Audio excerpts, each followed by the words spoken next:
बिस्मिल्लाहिर्रहमानिर्रहीम। मुअज़्ज़ज़ सामाईन, अस्सलामु अलैकुम वरहमतुल्लाह। आज के इस वीडियो क्लिप में हम आपको हज़रत आदम अलैहिस्सलाम से मुतल्लिक़ दीगर वाक़यात से आगाह करेंगे। एक और वाक़या है कि वो मुकाम इस वक्त कहाँ है जहाँ हज़रत आदम अलैहिस्सलाम ने सबसे पहले सजदा अदा किया था।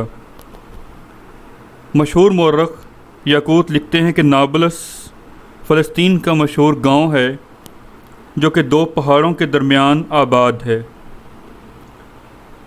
यरूशलेम से इसका फ़ासला 10 मील है और इसकी ज़मीन पथरीली है। कस्बे के मुतल्लिक़ वसी अराज़ी और एक आला दर्जे का ज़िला कायम है जो कि तमाम जबलुल कुदस के ऊपर फैला हुआ है। नाबलस के बाहर वो पहाड़ है जिसकी निस्बत बयान की जाती है कि हज़रत आदम अलैहिस्सलाम ने इसी पर नमाज में सजदा अदा किया था। अब हम आपको इस बात से आगाह करेंगे कि जन्नत का पत्थर यानी हजर अस्वद किस वक़्त और किसके साथ ज़मीन पर नाजिल हुआ था और हज़रत आदम अलैहिस्सलाम जब जन्नत से आए हैं तो अपने साथ कौन कौन से फल लाए थे।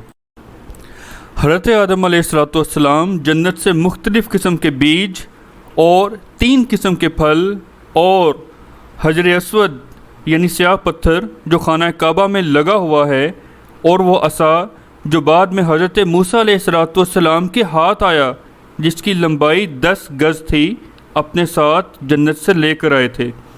और कुछ सोना चांदी और कुछ खेती बाड़ी वगैरह के औज़ार भी अपने हमरा लाए थे।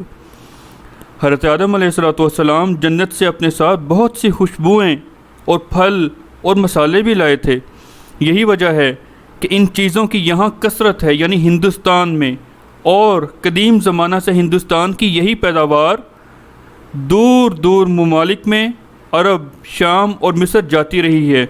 और इसके अलावा जन्नत के दरख्तों के पत्ते भी लाए थे, उन्हीं की वजह से यहाँ खुशबूदार दरख्त पैदा हुए। हवाला अल-बदाया वन नहाया।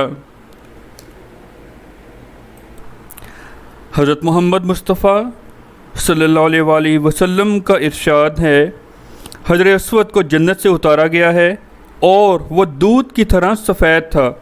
फिर बनी आदम अलैहिस्सलाम की ख़ताओं ने, यानी हज़रत आदम अलैहिस्सलाम की औलाद की ख़ताओं ने इसको स्याह कर दिया। ये भी फरमाया गया है कि वो जन्नत के याकूतों में से एक है। इसको हज़रत आदम अलैहिस्सलाम के साथ जन्नत से उतारा गया है। इसे लाने वाले हज़रत जिब्राईल अलैहिस्सलाम यानी मलाइका के सरदार थे और हज़रत आदम अलैहिस्सलाम ने जब इसे पहचाना तो इससे उन्हें उन्स हो गया है। हज़रत अबू शेख बैहक़ी और इब्ने असाकिर ने हज़रत इब्ने अब्बास रज़ियल्लाहु ताला अन्हो से रिवायत किया है, फरमाते हैं कि आदम अलैहिस्सलाम जन्नत से हजर अस्वद को साथ लेकर आए थे। आप इसके साथ अपने आंसू पूंछते थे और आदम अलैहिस्सलाम के आंसू जन्नत से निकलने के बाद जब भी निकले वो जन्नत ही की तरफ लौट गए। हवाला तफसीर दुर मंशूर। सही रवायात में आता है कि हजर अस्वद जब जन्नत से आया तो इसकी रोशनी कई मील तक जाती थी। जहाँ तक इसकी शुआएं पहुँचती थीं उसी हद तक हरम की हदूद कायम हुई हैं। अखबार मक्का में अर्ज़की ने लिखा है कि अब्दुल्ला इब्ने ज़ुबैर रज़ियल्लाहु ताला अन्हो के अहद में आतिश ज़दगी से पहले ये ऐसा चमकता था कि इंसान की इसमें सूरत नज़र आती थी। इस वक्त हजर अस्वद 14 टुकड़ों पर मुश्तमिल है। उभरे हुए ये 15 दिखाई देते हैं। ये कोई सपाट पत्थर नहीं है, इसमें नशेब व फराज पाए जाते हैं। जब भी ज़ायरीन उम्रा या हज की नीयत से अल्लाह रब्बुल आलमीन के मुक़द्दस घर काबतुल्लाह हाज़री देते हैं तो हजर अस्वद ही से खाना काबा का तवाफ़ शुरू होता है और एक चक्कर इसी हजर अस्वद पर मुकम्मल हो जाता है। हजर अस्वद खाना काबा की दीवार کے کونے میں تقریباً 4 فٹ کی بلندی پر نصب کیا گیا ہے۔ حجر اسود کو حضرت سیدنا آدم علیہ السلام نے اپنے مبارک ہاتھوں سے خانہ کعبہ کی تعمیر کے وقت اس کی دیوار میں نصب فرمایا تھا، لیکن جب حضرت سیدنا نوح علیہ السلام کے زمانہ میں طوفان آیا تو بیت اللہ کو اللہ رب العالمین نے آسمان پر اٹھا لیا تھا۔ اس وقت حجر اسود کو شکم جبل ابی قبیس میں امانت کے طور پر رکھ دیا گیا تھا۔ پھر جب حضرت ابراہیم علیہ السلام نے بیت اللہ کی تعمیر کا آغاز کیا تو اسی وقت حضرت جبرائیل علیہ السلام اللہ رب العالمین کے حکم سے حجر اسود کو لے کر پہنچے اور سیدنا ابراہیم خلیل اللہ علیہ السلام کی خدمت عالیہ میں اسے پیش کر دیا۔ اسی طرح اسے پھر اسی جگہ کی زینت بنا دیا گیا جہاں وہ پہلے سے رونق افروز تھا۔ ایک روایت میں ہے کہ حجر اسود اور مقام ابراہیم جنت کے یاقوتوں میں سے 2 یاقوت ہیں۔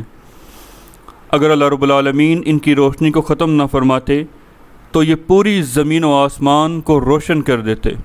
حجر اسود قیامت کے دن اپنے بوسہ لینے والوں کے حق میں سفارش کرے گا، چنانچہ حضور نبی اکرم صلی اللہ علیہ وسلم نے ارشاد فرمایا، اس حجر اسود کو اپنے عمل خیر کا گواہ بنا لو، کیونکہ قیامت کے دن یہ سفارشی بن کر اللہ کے دربار میں اپنے استلام کرنے والوں کے لیے سفارش کرے گا۔ اس کی 1 زبان اور 2 ہونٹ ہوں گے۔ اگر بیت اللہ میں زیادہ بھیڑ نہ ہو، بہت زیادہ لوگ نہ ہوں اور سہولت کے ساتھ حجر اسود کا بوسہ لینا ممکن ہو تو قریب جا کر بوسہ لیں، اور اگر بھیڑ زیادہ ہو تو دور ہی سے استلام کر لیں، یعنی دونوں ہاتھ کھڑے کر کر ایک اشارہ کر دیں۔ اس سے بھی بوسہ کے برابر ہی ثواب ملتا ہے۔ اللہ رب العالمین سے دعا ہے کہ اللہ رب العالمین ہمیں اپنے پاک گھر کی بار بار حاضری اور زیارت کا شرف بخشے اور ہم ہمیشہ وہاں بادب حاضری کی سعادت حاصل کرتے رہیں۔ اگر آپ کو یہ کلپ پسند آیا ہو تو اپنے دوستوں سے ضرور شیئر کریں، کمنٹ سیکشن میں ضرور اپنی رائے کا اظہار کریں اور چینل کو سبسکرائب اور ویڈیو کو لائک کریں۔ جزاک اللہ۔